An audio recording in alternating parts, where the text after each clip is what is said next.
আসুন ফিরে যাই 1520 সালের জুন মাসে এক ভুলে যাওয়া ইতিহাসের দিকে। অবরুদ্ধ শহর টেনোচটিটলান এক প্রাসাদের ভেতর আটকা পড়েছে স্প্যানিশ আক্রমণকারীরা। এটা শুধু সৈন্যদের জন্যই খাঁচা ছিল না, বরং পশুদের জন্য ছিল এক মৃত্যু ফাঁদ। একজেটেক যোদ্ধারা জল আর খাবার আসার সব রাস্তা বন্ধ করে দিল। চিড়িয়াখানার হাজারো প্রাণীর জন্য শুরু হল ক্ষুধা আর তৃষ্ণার এক দুঃস্বপ্ন। ভাবুন একবার, জাগুয়ারের সেই গর্জন একসময় পরিণত হয়েছিল শুকনো কাশিতে। রক্ষকরা অহয়া চোখে দেখছিল তাদের সারা জীবনের পরিশ্রম তিলে তিলে শেষ হয়ে যাচ্ছে।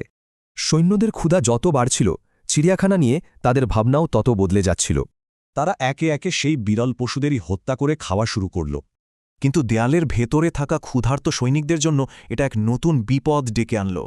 শোনা যায় সেই মাংসাশী পশুদের নাকি মৃত যোদ্ধাদের দেহ খাওয়ানো হতো। প্রাসাদ আর চিড়িয়াখানাকে বাঁচিয়ে রেখেছিলেন শুধু সম্রাট মন্টেজুমা নিজে। কিন্তু মাত্র ৩ দিনের মধ্যেই সেই শেষ রক্ষাকবচ ভেঙে চুরমার হয়ে গেল। লোভের বসে তারা এত সোনা নিয়েছিল যে সেটাই তাদের বোঝা হয়ে দাঁড়ায়।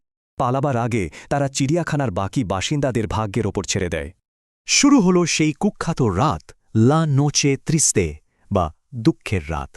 আর নিস্তব্ধতা ভেঙে পালানোর সেই চেষ্টা এক মুহূর্তে রক্তাক্ত হত্যাযজ্ঞে পরিণত হয়।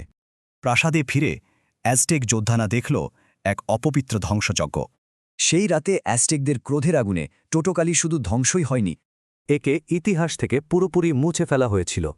যেখানে হাজারো পাখির গান ছিল, সেখানে রইল শুধু পোড়া কাঠ আর মাংসের গন্ধ। প্রকৃতির জন্য এটা ছিল এক বিশাল বিলুপ্তির ঘটনা। এক নিমিষে সব শেষ। কিভাবে এমন একটা জায়গা ইতিহাসের পাতা থেকে পুরোপুরি হারিয়ে গেল?